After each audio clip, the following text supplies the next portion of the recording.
एक साहूकार के 7 पुत्र और एक पुत्री थी। साहूकार ने सभी की शादी कर दी थी। एक बार कार्तिक मास की चतुर्थी तिथि को साहूकार की 7 बहुओं और बेटी ने करवा चौथ का व्रत रखा। जब साहूकार के 7 बेटे खाना खाने बैठे तो उन्होंने अपनी बहन से खाना खाने को कहा। बहना, तुम भी खाना खा लो। भाई, अभी चांद नहीं निकला है। चांद निकलने पर उसे अर्घ देकर ही मैं भोजन करूंगी। साहूकार के बेटे अपनी बहन से बहुत प्रेम करते थे। वो अपनी बहन को भूख से व्याकुल नहीं देख पाए और गांव की पास की पहाड़ी पर एक दिया जलाकर छन्नी की ओट में रख दिया और बहन से बोले, देखो बहन, चांद निकल आया है। अब तुम अर्घ देकर भोजन कर लो। साहूकार की बेटी ने अपनी भाभीयों से कहा, भाभी, देखो चांद निकल आया है, आप भी अर्घ देकर भोजन कर लो। नंद की बात सुनकर भाभियां बोली, बाईसा, ये तो आपका चांद निकला है, हमारा चांद निकलने में अभी समय है। भूख से व्याकुल वो चांद को अर्घ देकर भोजन करने बैठ गई। जैसे ही उसने अपना पहला घास खाया तो उसे छींक आ गई। दूसरा घास खाने लगी तो उसमें बाल निकल आया। जैसे ही वो तीसरा घास खाने लगी तभी उसके ससुराल से एक आदमी आ गया। आपके पति की तबीयत बहुत खराब है, आपको जल्द ही ससुराल जाना होगा।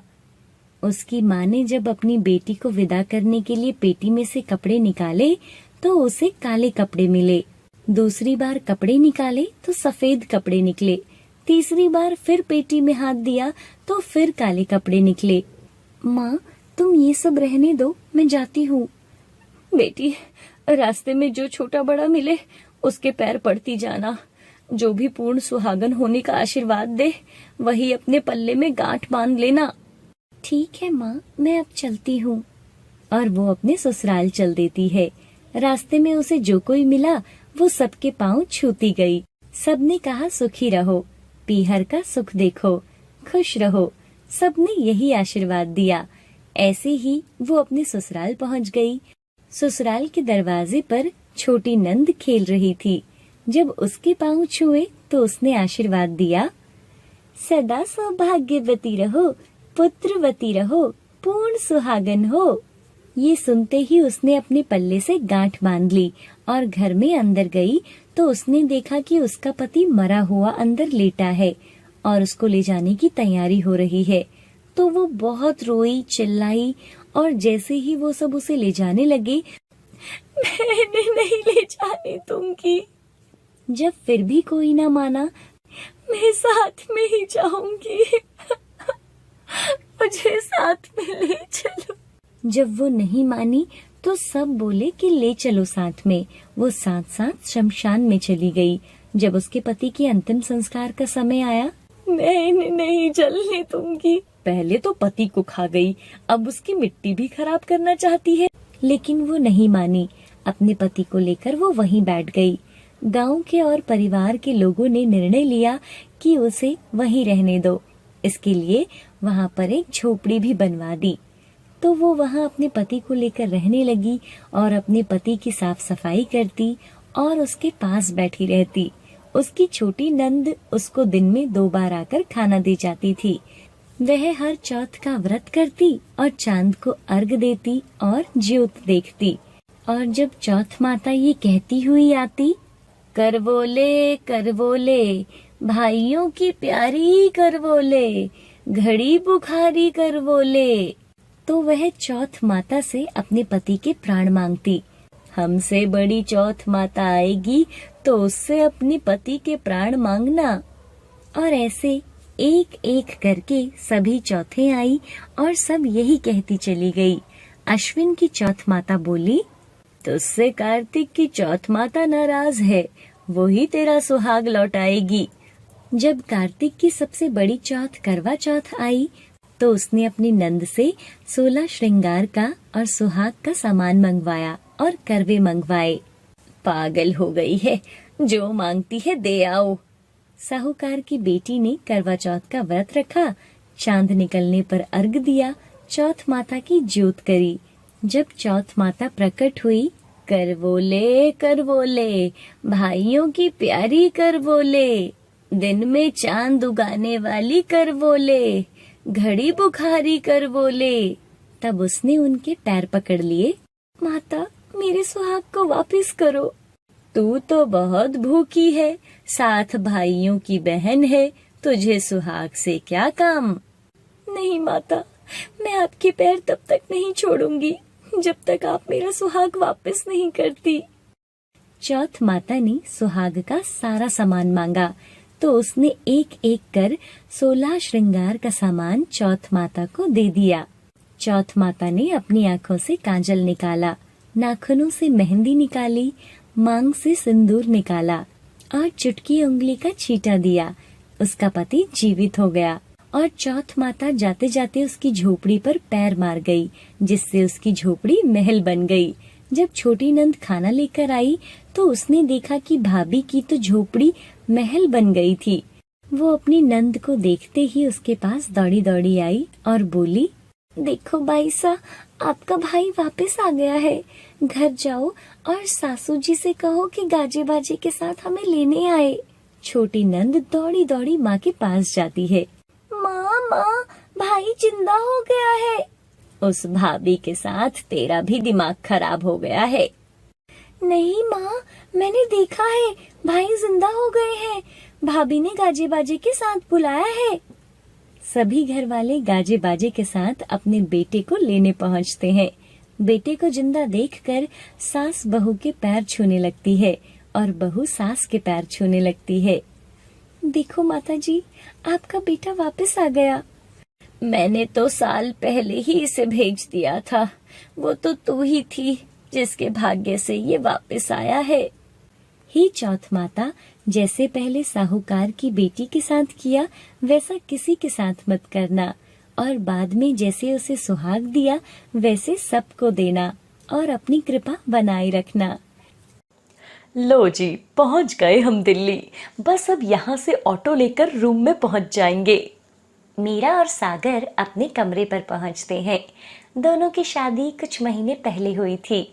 मीरा पहली बार दिल्ली शहर आई है। सागर यहाँ एक कंपनी में काम करता था और वह अपनी पत्नी मीरा को शहर लेकर आता है। अगली सुबह मीरा कमरे की खिड़की पर खड़ी होकर बाहर देख रही थी। वो सामने कितने बड़े बड़े घर हैं। हाँ, यहाँ बहुत अमीर लोग रहते हैं। मैं अभी ऑफिस जा रहा हूँ, तुम यहाँ पर आराम करो। और सागर ऑफिस चला जाता है और मीरा बाहर घूमने चली जाती है। वो एक बड़े से घर से एक औरत को निकलते हुए देखती है और वो जैसे ही गाड़ी में बैठने लगती है, अरे सुनैना, तू पहचाना मुझे? मैं मीरा। हाँ, पहचान लिया। तू यहाँ रहती है? मैं भी अपने पति के साथ कल ही यहाँ आई हूँ। अच्छा, मुझे ना शॉपिंग करने जाना है, अभी मैं चलती हूँ। ठीक है, तुम जाओ, हम किसी दिन आराम से बात कर लेंगे। अब तो एक दूसरे के पास ही रहते हैं। सुनैना बिना कुछ बोले गाड़ी में बैठ जाती है और वहां से चली जाती है। मीरा और सुनैना एक ही गांव से थे और वो दोनों सेम स्कूल से भी पढ़े हुए थे। सुनैना के ससुराल वाले बहुत अमीर थे। उसके पति अशोक की अपनी बड़ी सी कंपनी थी और उसके पास पैसे की कोई कमी नहीं थी। इसलिए सुनैना को अपने अमीर होने पर बहुत ज्यादा घमंड था। एक दिन, सुनैना, जल्दी से खाना लगवा दो, मुझे आज जल्दी ऑफिस जाना है। जी, वो काम वाली तो आज आई नहीं और मैंने खाना भी नहीं बनाया। आप ऑफिस से ही कुछ ऑर्डर कर लेना प्लीज। ठीक है, मैं ऑफिस में कुछ मंगवा लूंगा, तुम भी खाने के लिए कुछ मंगवा लेना। हाँ जी, मैं मंगवा लूंगी। अशोक ऑफिस चला जाता है। इधर सुनैना घर पर होती है। ओफो, ये काम वाली भी ना अभी बीमार होना था इसे। एक तो करवा चौथ आने वाला है, अभी मुझे अपना सारा सामान भी सेट करके रखना था जो करवा चौथ के लिए चाहिए। नहीं तो उस दिन मैं बहुत ज्यादा कंफ्यूज हो जाती हूँ, क्या पहनूं या क्या नहीं। तभी सुनैना के घर की बेल बजती है। अरे यार, अब कौन आया होगा? सुनैना दरवाजा खोलती है तो वहां पर मीरा दरवाजे पर खड़ी थी। अरे कितनी देर लगा दी दरवाजा खोलने पर।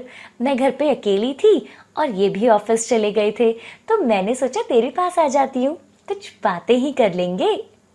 सुनैना मीरा को देखकर बिल्कुल खुश नहीं होती, लेकिन अब उसको जाने के लिए भी नहीं कह सकती थी। अच्छा बैठो, आज ना मेरी काम वाली नहीं आई, नहीं तो मैं तुम्हें चाय पिला देती।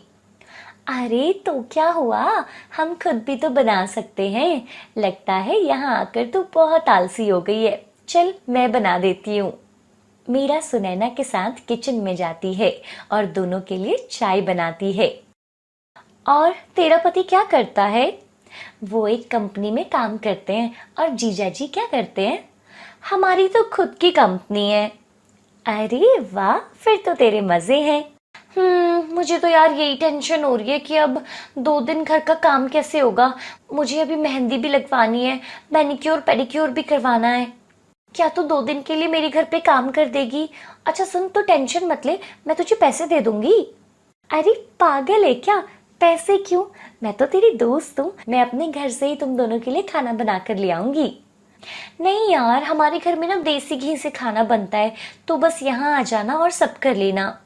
अरे तो टेंशन मत ले, मैं सब कर दूंगी, तू आराम से अपनी वो क्या बोल रही थी, क्योर, कौन सा केयर करवाना था वो करवा ले। अच्छा अब तू जा, मैंने ना पार्लर वाली को घर पर ही बुलाया है, वो दोपहर तक आ जाएगी, मुझे थोड़ी देर आराम भी करना है। ठीक है, तू आराम कर ले, मैं चलती हूँ। रात को मीरा अपने घर में ही सुनैना और उसके पति का भी खाना बनाकर सुनैना के घर देने जाती है। सुनैना, ये लो, मैंने घर पर ही खाना बना दिया, और वो भी देसी घी में बनाया है। दाल रोटी और हरी सब्जी भी बनाई है, जैसे तूने बोला था वैसे ही बनाने की कोशिश की है। और हाँ, मुझे पूछना था कि कल करवा चौथ है, तो यहाँ कोई मंदिर है क्या आसपास? शाम की पूजा साथ चलकर ही करेंगे। यार मैं तो कहीं नहीं जाती, मैं ना अपने घर पे ही पूजा करवाती हूँ, तू चली जाना। मीरा को तभी उसके पति का फोन आता है। अच्छा सुनैना, अभी मैं ना चलती हूँ, इनका फोन आ रहा है, लगता है ये घर पर आ गए होंगे। और मीरा अपने घर आ जाती है। करवा चौथ वाले दिन मीरा करवा चौथ का व्रत करती है। सुनो, मैंने खाना बना दिया है, डाल दूं क्या? मीरा आज मुझे भूख नहीं है, मैं ऑफिस में ही कुछ खा लूंगा। मीरा सागर के लिए टिफिन पैक कर देती है और फिर सागर ऑफिस चला जाता है। दूसरी ओर सुनैना ने भी करवा चौथ का व्रत रखा था। शाम का समय होता है, मीरा तैयार हो रही थी। पूजा करने कौन से मंदिर जाऊं? अरे हाँ, वो सुनैना कह रही थी कि उसके घर में ही पूजा करती है वो। चलो मैं वहीं चली जाती हूँ, साथ में ही पूजा कर लेंगे। जब मीरा सुनैना के घर जाती है तो वहां और भी कुछ महिलाएं पूजा करने के लिए आई हुई थी। अरे सुनैना, मैं ना यही पूजा करने के लिए आ गई, वो मुझे पता नहीं ना कि आसपास मंदिर कहाँ है। और तुम तो बहुत सुंदर लग रही हो, तुम्हारी साड़ी भी बहुत सुंदर लग रही है। सुनैना जी की साड़ी तो हमेशा ही सुंदर होती है, सबसे अलग और सबसे महंगी। तभी सब महिलाएं पूजा करती हैं और अपने अपने घर जाती हैं। रात हो जाती है और चांद भी निकल जाता है। मीरा चांद को अर्घ देती है। ये थाली सुनैना के घर दे आते हैं और आप जीजा से भी मिल लोगे। इधर सुनैना अशोक जी को फोन कर रही थी, लेकिन उनका फोन स्विच ऑफ आ रहा था। पता नहीं कहाँ है, फोन भी स्विच ऑफ है। इनको तो पता ही है कि आज मेरा करवा चौथ का व्रत है। तभी दरवाजे की घंटी बजती है। लगता है ये आ गए होंगे। सुनैना दरवाजा खोलती है तो मीरा और सागर दरवाजे पर थे। खोल लिया तुमने व्रत, मैं तुम्हारे लिए थाली लेकर आई थी। अशोक जी कहाँ है? हम दोनों भी मिल लेते, आप दोनों सहेलियां तो मिलती रहती हो। वो अभी तक आए नहीं है, मैं उन्हीं का वेट कर रही थी, तभी व्रत खोलूंगी। टेंशन और भूख की वजह से सुनैना को चक्कर आ जाता है। दोनों उसे बेड पर लिटाते हैं। तो इनको जीजा जी के ऑफिस का एड्रेस दे दे, ये देखकर आ जाएंगे। सुनैना सागर को एड्रेस देती है और सागर वहां जाता है। जब सागर वहां पहुंचता है तो अशोक अपने ऑफिस में काम कर रहा था। तभी सागर उन्हें बताता है कि सुनैना भाभी आपका इंतजार कर रही है और उनका व्रत है। तभी सागर उनको बताता है, अरे भाई साहब, सुनैना भाभी आपका इंतजार कर रही है और उनका व्रत भी है। ओह गॉड, मैं तो भूल ही गया था काम में। मैंने फोन चार्जिंग में भी नहीं लगाया। और उसके बाद वो दोनों घर पर आ जाते हैं। मुझे माफ कर दो सुनैना, मैं तो भूल ही गया था कि आज तुम भूखी प्यासी बैठी होगी। चलो जल्दी से व्रत खोलते हैं। सुनैना चांद को देखकर व्रत खोलती है और अशोक सुनैना को पानी पिलाता है।